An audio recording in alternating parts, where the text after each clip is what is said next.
በአውሮፓ ምድር የፖለቲካና የጦርነት ታሪክን ሊቀይር የሚችል እጅግ አነጋጋሪና አስደንጋጭ ሰበር ዜና ከጀርመን መዲና በርሊን ተሰምቷል። በበርሊን በተደረገውና የዓለም ትኩረት በሳበው የአውሮፓ መሪዎች ወሳኝ ስብሰባ ላይ እስካሁን በጦርነት ታሪክ ታይቶ የማይታወቅ አዲስና አደገኛ እቅድ ጠረጴዛ ላይ ቀርቧል።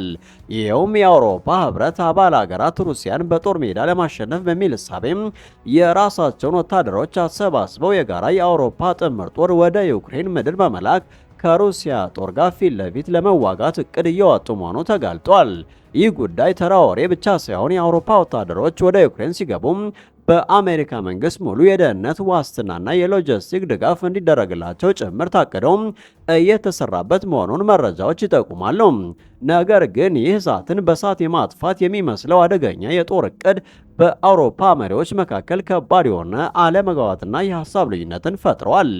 ግማሾቹ መሪዎች ዩክሬንን ለማዳን ወታደር መላክ የግድ ነው ብለው ሲከራከሩ፣ ሌሎች ወገኖች ደግሞ ይህ እርምጃ አውሮፓን ወደማይወጣበት አዘቅት የሚከትና ከሩሲያ ጋር ቀጥተኛ ጦርነት የሚለኩስ ነው በሚል በጽኑ እየተቃወሙት ይገኛሉ።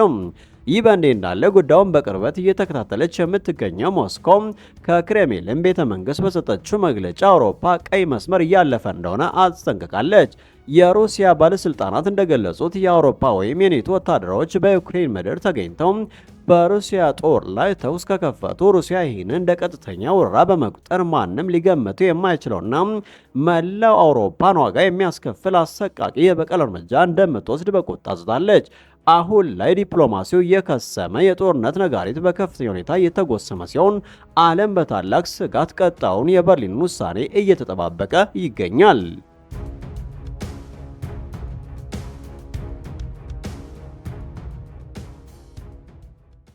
ይህ በእንዲህ እንዳለ የአሜሪካ ጦር በምስራቅ ፓሲፊክ ውቅያኖስ ዓለም አቀፍ የውሃ ክልሎች በወሰደችው እጅግ አስደንጋጭና ቀጥተኛ ወታደራዊ እርምጃ ዙሪያ የወጡ አዳዲስ መረጃዎችን ይዘን መጥተናል።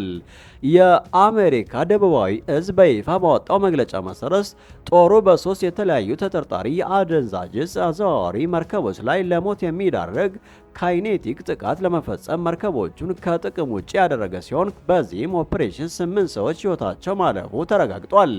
ይህ ታህሳስ 15 የተከናወነው መጠነ ሰፊ ወታደራዊ ኦፕሬሽን በአሜሪካው የመከላከያ ሚኒስተር ፒት ሄግሴት ቀጥተኛ ትዕዛዝና አመራር ስር የተፈጸመ ሲሆን ዋና ዓላማውም አሜሪካ ናርኮ ሽብርተኞች ብላ የምትጠራቸውና በሽብርተኝነት ከተፈረጁ ዓለም አቀፍ ድርጅቶች ጋር ግንኙነት ያላቸውን የህገወጥ ዝውውር ኔትወርኮች በኃይል ለመበጣጠስ ታቅዶ እየተሰራ እንደሆነ ተብራርቷል።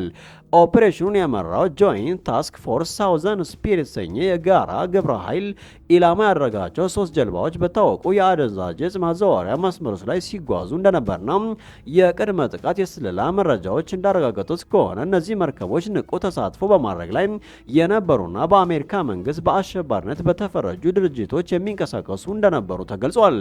በተወሰደውም የተቀነባበረ የኃይል እርምጃ በመጀመሪያ መርከብ ላይ የነበሩ 3 ግለሰቦች፣ በሁለተኛው መርከብ ላይ 2 እንዲሁም በሶስተኛው መርከብ ላይ የነበሩ 3 ሰዎች በአጠቃላይ 8 ወንዶች የተገደሉ ሲሆን የአሜሪካ ጦር እነዚህን ግለሰቦች ወንድና አረኮ አሸባሪዎች ሲል ገልጿቸዋል።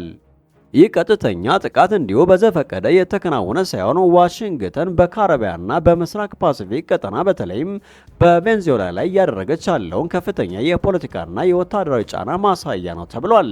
ከቅርብ ወራት ወዲህ የአሜሪካ የባህር ኃይል በዚህ ቀጠና ያለውን ወታደራዊ ጥቅም በከፍተኛ ሁኔታ እያሳደገ ሲሆን ይህም በዋናነት ህገወጥ የነዳጅ ዘይትና የአደንዛዥ ዝውውርን ለመክታት ያለመ ነው ተብሎለታል። አሜሪካ እነዚህ ህገወጥ የንግድ እንቅስቃሴዎች ለታጠቁ አማጽያና ለጠላት መንግስታት የገንዘብ ምንጭ እየሆኑ ነው ብላ ስለምታምን የገንዘብ ምንጫቸውን ለማድረግ ሲባል ማዕቀቦችን ከመጣል በተጨማሪ እንደዚህ አይነት ከባድ ወታደራዊ እርምጃዎችን፣ የመርከብ ዘረፋዎችንና የባህር ላይ ኦፕሬሽኖችን አጠናክራ መቀጠሏን የአሜሪካ ባለስልጣናት በሰጡት መግለጫ አስታውቀዋል።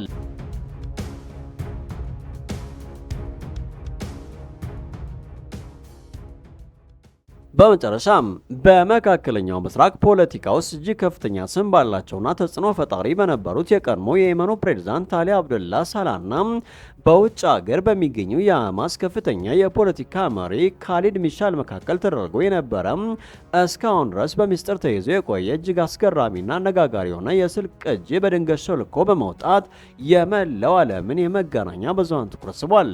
በዚህ ሾልኮ በወጣውና በሁለቱ መሪዎች መካከል የተደረገውን ወሳኝ ውይይት በያዘው የድምጽ ቅጅ ላይ የቀድሞ የየመን ፕሬዝዳንት አሊ አብዱላ ሳላህ ለሐማስ ታጣቂዎች እየወሰደ ያለውንና ወደ እስራኤል ግዛት የሚተኩሰውን የሮኬት ጥቃት ስትራቴጂ በጽኑ ከመቃወማቸው በላይ ድርጊቱ የሚያስከትለውን አስከፊ መዘዝ በመዘርዘር ለሐማስ መሪዎች እጅግ ጠንካራ የሆነ ተግሳጽና ማስጠንቀቂያ ሲሰጡ በግልጽ ይደመጣል። ፕሬዝዳንት ሳላህ በስልክ ጥሪው ወቅት በከፍተኛ ስሜት ውስጥ ሆነው ለሐማስ መሪ ካሊድ ሚሻል እንደተናገሩት እባካችሁ ይህን ፋይዳ የሌለውን የሮኬት ተኩስ በአስቸኳይ አቁሙ። ይህን የምታደርጉት ነገር ለእስራኤል መንግስትና ጦር የፍልስጤም ንጹሐን ዜጎችን ህጻናትና ሴቶችን በጅምላ ለመጨፍጨፍና ለመግደል የሚያስችል በቂ የሆነ ምክንያትና የህጋዊነት ሽፋን እየሰጣችሁ ነው።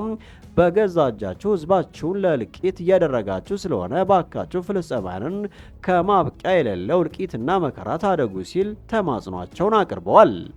አያይዘውም ፕሬዝዳንቱ የሐማስን ወታደራዊ ስልትና አመራር በሰላ አመለካከት ሲተቹም እናንተ እኮ የእስራኤልን ጦር የትና የት ቦታ ኢላማ አድርጎ እንደሚመታና የትኞቹን ቦታዎች እንዳቀደ መረጃና እውቀት አላችሁ። ታዲያ ለምን ምስኪኑን ህዝብ ከዚህ አደገኛ ቦታዎች እንዲርቅ አካባቢውን ለቆ እንዲወጣና የራሱንና የቤተሰቡን ህይወት እንዲያድን አልመራችሁም? ለምንስ ህዝቡን ለመስዋዕትነት አሳልፋችሁ ሰጣችሁ? በማለት የቡድኑን የሮኬት ጥቃት በሰላማዊ ሰዎች ላይ እያስከተለ ያለውን የከፋ የሰብአዊ ቀውስና ውድመት በተመለከተ ያላቸውን ትልቅ ቁጣና ቅሬታ አንጸባርቀዋል።